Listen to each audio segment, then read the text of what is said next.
I'm very pleased that the Canadian Society for the History of Health Medicine is meeting with us today and wish to hear from what the Toronto Medical Histories Club has accomplished in recent years in presenting history to the public.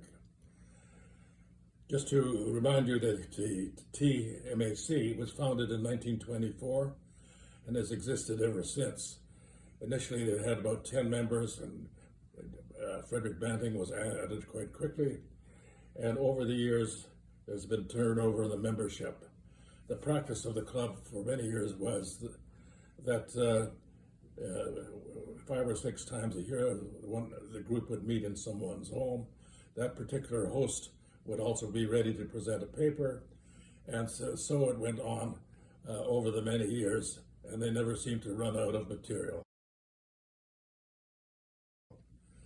More recently, at the 50th anniversary, the TMAC, in celebrating its 500th meeting, had a symposium of its own, which was very successful, held at Massey College here in Toronto, and was extremely well attended.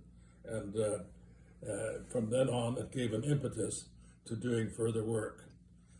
When we knew that the 100th anniversary of the discovery that insulin was about to come, it was proposed to hold a symposium in Toronto to commemorate the history that follows the discovery of insulin for the scientists involved. And so a symposium was held on May 3rd to 4th. It was called Banting, Bless, and Beyond. And we had a reasonably good audience of about 80 to 100. We were also online. And we also were well funded. We were amazed that we raised $100,000 from various university departments, the hospital, the research institutes, and from pharmaceutical companies and from individuals. So this was a happy situation for us as regards getting support. I'll show on the slide here the program that we had that day. I should mention that our group in our committee consisted of Allison Lee, Chris Reddy, Ken McCarty from Aberdeen, who's since become a close friend of us and is an authority on McLeod. We had Peter Copland and Aubie Angel.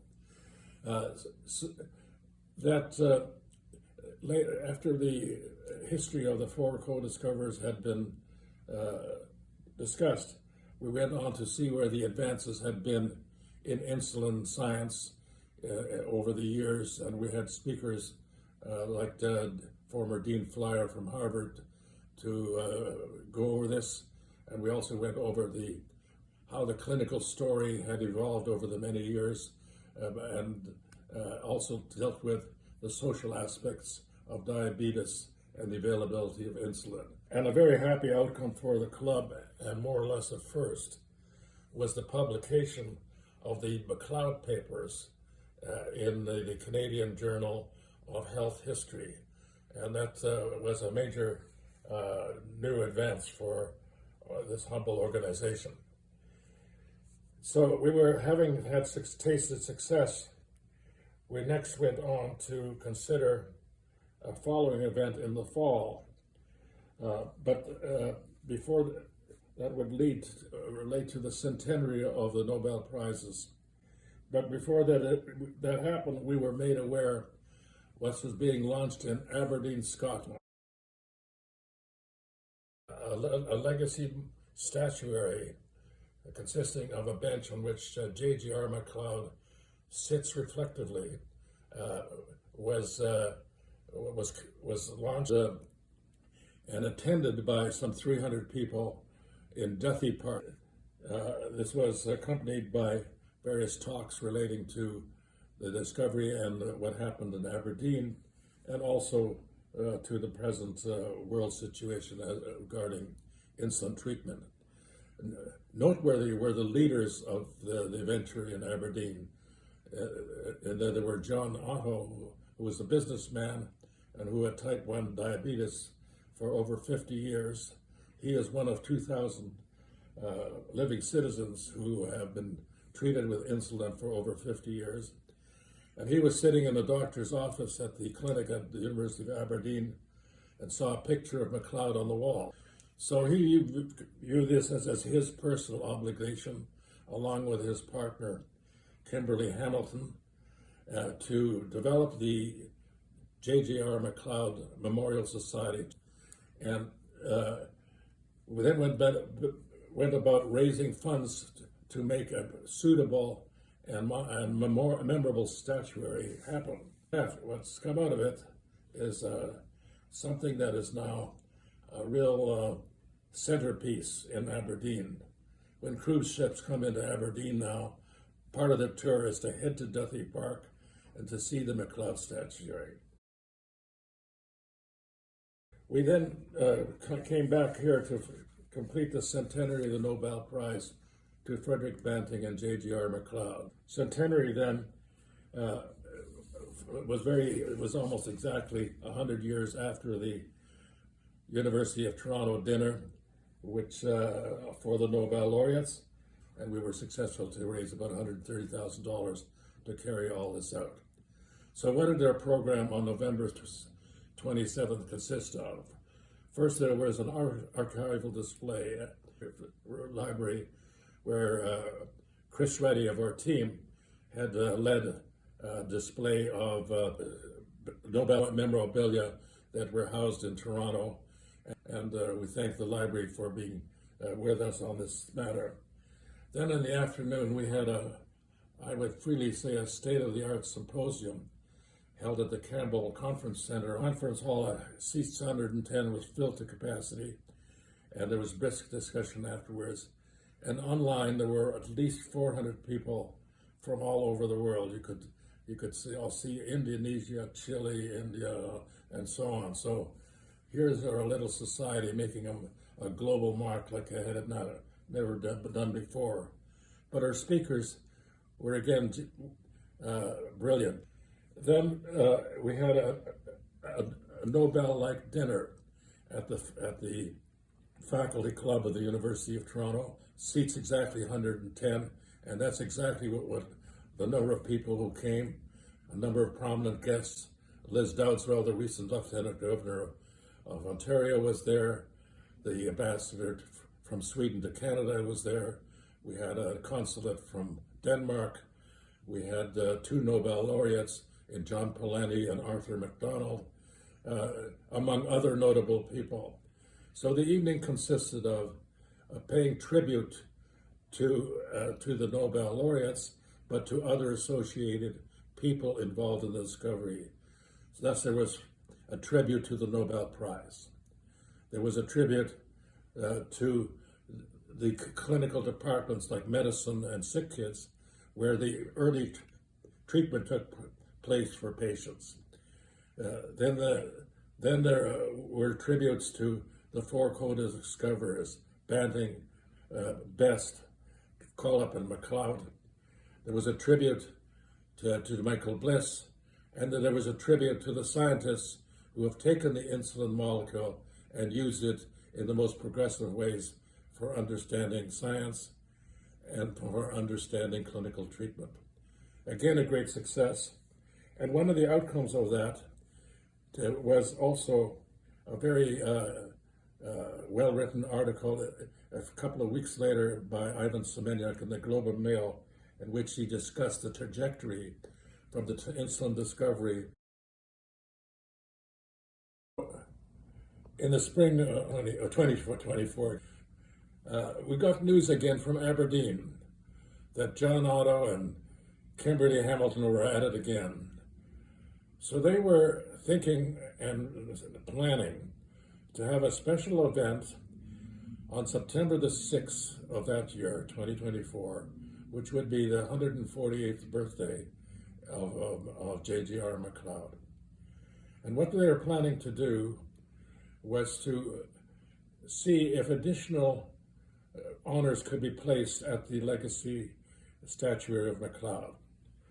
And what they suggested, now also being convinced that the Toronto Four should be recognized on their own statuary, There's a curved insulin wall, as you'll see on the slide, that's the bench of J.J.R. McLeod. And they propose that we should have in alphabetical orders on the top of that insulin wall, Banting, Best, Collop, and McLeod. This rang very harmoniously with our own group, and we got busy to see what we could do. By this time, too, we were successful getting an additional grant from Novo Nordisk, which allowed us to do additional things and to really pitch in to additional elements to the legacy in Duthie Park. So our group contributed substantially to the reading that you're now seeing on the wall, on the slide, of the 4 co-discoverers, and you can see that all of us who were guests there seemed to be extraordinarily happy. So next we asked ourselves, who else should be recognized associated with this on the floor of the whole enterprise there, statuary enterprise? And we thought there should be several medallions. One, there should be a medallion that actually, in a word or two, explained what the co-discoverers did. So in the afternoon, we were introduced at a symposium by John Otto, the great leader of all this that has happened in Aberdeen. And so we had an excellent symposium with a full house in the leading auditorium at the University of Aberdeen. So I was able to introduce my colleagues in turn. James Wright of Calgary addressed the issue of Banting. Chris Reddy spoke on Best. Alison Lee spoke on Collop. Ken McCarty addressed issues, the career of McLeod in the discovery. Erling Norby spoke about the Nobel Prize and the discussions that took place over the years as to whether the right decision was made, and he was convinced that the right decision was made, after maybe having had some questions earlier in his life. And Peter Copeland, our revered president of the TMHC, who's done this job selflessly and compellingly, imaginatively for many years, told a Scottish audience all about this club in Toronto that's been breathing history in medicine for many years. So it was a great event. We also visited the house that McLeod built after he returned to Aberdeen in 1928, and he died early in 1935, so he only lived in the house 4 or 5 years. But it was a wonderful feeling for us to be there in the home of the great insulin discoverer of Scotland.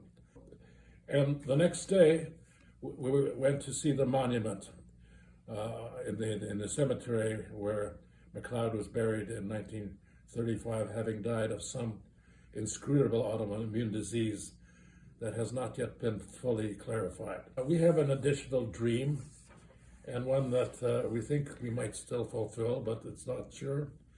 We would like to see a memorial to the 4 co-discoverers, the Toronto 4, either on the university campus or on University Avenue, so that anybody who's ever had to take insulin, anybody whose family had such a member, anyone who could come from the multiple, almost nearly 1 billion patients now who have some form of diabetes from mild to serious, could come and pay respects to those who began it all.